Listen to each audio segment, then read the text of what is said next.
நாம் தமிழர் கட்சியின் சார்பில் திரு சாட்டை துரைமுருகன் அவர்களை அன்போடு பேச அழைக்கிறேன். தூத்துக்குடி மாவட்டம் சிறுவைகுண்டம் சட்டமன்ற தொகுதி கருங்குளம் ஊராட்சி ஒன்றியத்துக்கு உட்பட்ட வெற்றிகுளம் என்கிற கிராமத்தில் கிட்டத்தட்ட 5000 ஏக்கருக்கு மேலே இன்னும் 20 நாளுக்கு அறுவடை செய்ய இருக்கிற நெல் வயல்கள் தண்ணீர் இல்லாமல், நான் பேசிக்கொண்டிருக்கிற இந்த வேளையில் தண்ணீர் இல்லாமல் காய்ந்து கொண்டிருக்கிறது. தொகுதியினுடைய சட்டமன்ற, பாராளுமன்ற, மாவட்ட ஆட்சியருக்கு தொடர்ச்சியாக புகார் அளித்தாலும் எந்த நடவடிக்கையும் இல்லை. மணிமுத்தாறு வாய்க்காலிலும் தண்ணி இல்லை, குளத்திலையும் தண்ணி இல்லை. ஆனால் இதே தூத்துக்குடியில், இதே திருவைகுண்டத்தில் 2023 டிசம்பர் மாதம் பெருவெள்ளம், மழை பெஞ்சு 10 நாட்களில் ஒரு குளத்தை தண்ணி இல்லை. ஏன் ஒரு குளம் கூட தூர்வாரப்படலை. அதை நாங்கள் செஞ்சோம், அதனால எனக்கு ஓட்டு போடுங்கன்னு கேட்டா இவர்களுக்கு ஓட்டு போடலாம். ஒரு குளத்துல தண்ணி இல்லை. நீரின்றி அமையாத உலகனின் யார் யாருக்கும் வானின்றி அமையாத ஒழுங்கு என்று வள்ளுவர் 20வது குறள்ல பாடுறாரு. அடிப்படை தேவை, ஒரு மனிதனுடைய அடிப்படை தேவை என்ன? தண்ணி. தண்ணியவே நான் விலை கொடுத்து தான் வாங்க முடியும்னா நீங்க என்ன நல்லாட்சி பண்ணிருக்கீங்க? ஒரு அணிலுங்க, அணிலுக்கும் சேர்த்து நம்ம அரசியல் பண்றோம். ஒரு அணில் தள்ளாடுது, எது தண்ணி இல்லாம தள்ளாடுது. அந்த அணிலுக்கு போய் தண்ணி ஒருத்தன் பாட்டில் ஊத்துறான். நான் சொல்ற அணில் என்பது உயிரோடு இருக்கிற அணில். உடனே சிரிக்கிறது, அணில்னாலே சிரிப்புட்டான். தள்ளாடுது, அதுக்கு தண்ணியை ஊத்துறான். அப்போ அணிலுக்கு கூட இங்க தாகம் தீர்க்க தண்ணி இல்லை. அடிப்படை தேவையான தண்ணீரை விலை கொடுக்க வச்சுட்டு இந்த தண்ணீர் என்ன பண்ணணும்? இலவசமா இருக்கணும். அதுக்கு அடுத்து நான் முடிச்சிடறேன். அதுக்கு அடுத்தபடியாக ஒரு மனிதனுடைய அடிப்படை தேவை கல்வி. பாலுக்கு அழாத குழந்தை, கல்விக்கு ஏங்காத மாணவன், வேலைக்கு அலையாத இளைஞன், இதுதான் என் கனவு இந்தியா என்று பகத்சிங் சொல்றாரு. கல்விக்கு நான் முதல்வன் திட்டத்தில் முதலமைச்சர் கொடுத்தாருன்னு சொல்லி மரியாதைக்குரிய சகோதரர் அல் புகாரி சொன்னாங்க. ஒரு கல்வியை ஒரு மாணவனுக்கு கொடுக்க வேண்டியது அரசின் கடமை. கடமையை செஞ்சதுக்கு நாங்க செஞ்சோம். கல்வி இலவசமா இருக்கா? எல்லாத்தையும் செஞ்சுட்டாங்களாம். இந்த திமுகவோட தேர்தல் அறிக்கை நான் வச்சிருக்கேன். www.tmk.in இணைய பக்கத்தில் டவுன்லோட் பண்ணிட்டு வந்திருக்கிறேன். திமுகவோட தேர்தலுக்கு முதல் வாக்குறுதி, திருக்குறளை தேசிய நூலாக்க மத்திய அரசு வலியுறுத்தினீங்களா? கடும் ஊழல் புகாருக்கு ஆளாகியுள்ள அதிமுக அமைச்சர் ஊழலை விசாரிக்க தனி நீதிமன்றம் அமைச்சீங்களா? அனைத்து தரப்பு மக்களின் நலத்தின் கருத்தில் கொண்டு பெட்ரோல் விலை 5 ரூபாயும் டீசல் விலை 4 ரூபாயும் குறைக்கப்படும், குறைச்சிங்களா? சமையல் எரிவாயு சிலிண்டருக்கு 100 ரூபாய் மானியம் குறைக்கப்படும், குறைச்சிங்களா? நியாய விலைக்கடலில் மாதம் 1 கிலோ சர்க்கரை குறுதாக தரப்படும், உளுத்தம் பருப்பு தரப்படும், மின் கட்டணம் மாதம் 1 முறை வழங்கப்படும். வழங்குனீங்களா? நான் சொல்லல, சரவணன் சொல்லட்டும். சரவணன் தேசிய ஊடகத்தை கதறவிடக்கூடிய தன்னுடைய ஒற்றை சிரிப்பால் இந்திய ஊடகத்தை கதறவிடுகிற மதிப்பிற்குரிய சரவண, நீங்க சொல்லுங்க என்னென்ன பண்ணுனீங்க, என்னென்ன பண்ணல? வாக்குறுதி என்பது குடிநீர், கல்வி, மருத்துவம், இந்த 3ஐயும் தரமாக சமமாக கொடுப்போம் என்பது நாம் தமிழர் கட்சியின் வாக்குறுதி. அதுதான் மக்களுக்கான வாக்குறுதி. மதிப்பிற்குரிய அல் புகாரி அவர்கள் கற்பனைவாதம்னாரு. இந்தியாவை காங்கிரஸ் ஆண்டுங்கிற கற்பனைவாதத்தை விட உலகத்தில் வேற கற்பனைவாதம் இருக்கா? 18 மாநிலங்களை ஆண்ட காங்கிரஸ் கட்சி இன்னைக்கு வெறும் 3 மாநிலங்களை ஆள்ற அளவுக்கு கழுத தெரிஞ்சு கட்டணமா மாறுற மாதிரி காங்கிரஸ் தெரிஞ்சு குட்டிச்சுவரா போனது போல நாங்க தமிழ்நாட்டு ஆண்டோன்னு வேற பேசிக்கிட்டு இருந்தாங்க. இப்போ இந்த ஜோதிமணி, இந்த விருதுநகர் எம்பிலாம் திமுக கூட்டிலிருந்து எங்களை வெளியே அனுப்பி பாருங்க, நாங்க தாவேக்க கூட சேர்ந்து தமிழ்நாட்டு ஆள போறோம்னாங்க. போய்தான் பாரு, போயிருக்க வேண்டியதானே. அப்புறம் இந்த வழக்கம் போல சீமான் நெய்தல் படை அமைப்பாரு, சீமான் கற்பனைவாதத்தை வாழ்றாரு அப்படின்னு பேசினாரு. கடலோர காவல் படைன்னு ஒன்று தமிழ்நாடு அரசு வச்சுக்கு தெரியுமா தெரியாதா? கடலோர காவல் படையவே மீனவனையே படையாக மாற்றி ஒரு படை அமைப்போம். பேரு நெய்தல் படை. அவனை பாதுகாக்க எப்படி கடலோர காவல் படை, நீ எவ்வளவு மண்ணெண்ணெய் கொண்டு போற, எவ்வளவு டீசல் கொண்டு போற, எவ்வளவு உணவு கொண்டு போற பரிசோதிக்க இருக்கு. இப்போ அவன் தன்னை தற்காத்துக் கொள்ள கேரள அரசு இது போல மீனவர்களை கொண்டே ஒரு படையை உருவாக்கி இருக்கு. கேரளாவில் இருக்கக்கூடிய எதிர்கட்சி காங்கிரஸ் போய் கேட்டு பாருங்க, போய் கேட்டாதானே தெரியும். குண்டுச்சட்டிலே குதிரை ஓட்டுறது. கல்வி கண்டிருந்த காமராஜரை தலைவராக கொண்ட அல்புகாரி பேசுறாரு. காமராஜர் இருந்த காங்கிரஸ் கூடிய அல்புகாரி பேசுறாரு, கல்வியை அனைவருக்கும் கொடுப்பது சாத்தியம் உள்ளது. உங்களுக்கு வெக்கமா இல்ல? வெக்கமா இல்ல? தனியார் பள்ளி கூட அரசு பள்ளி போட்டி போட முடியாது.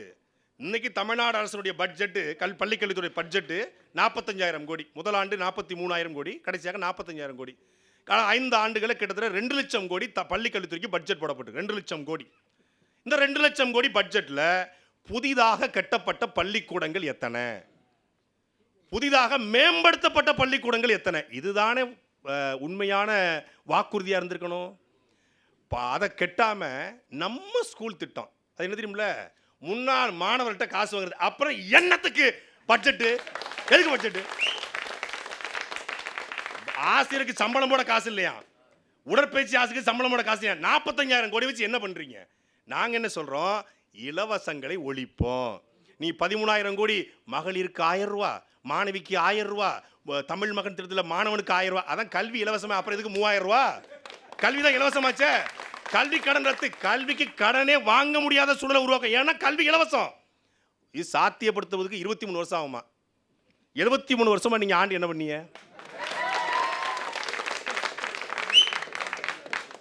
ஐயா சொன்னாங்க, ஒரு அழகான வார்த்தையை சொன்னாங்க.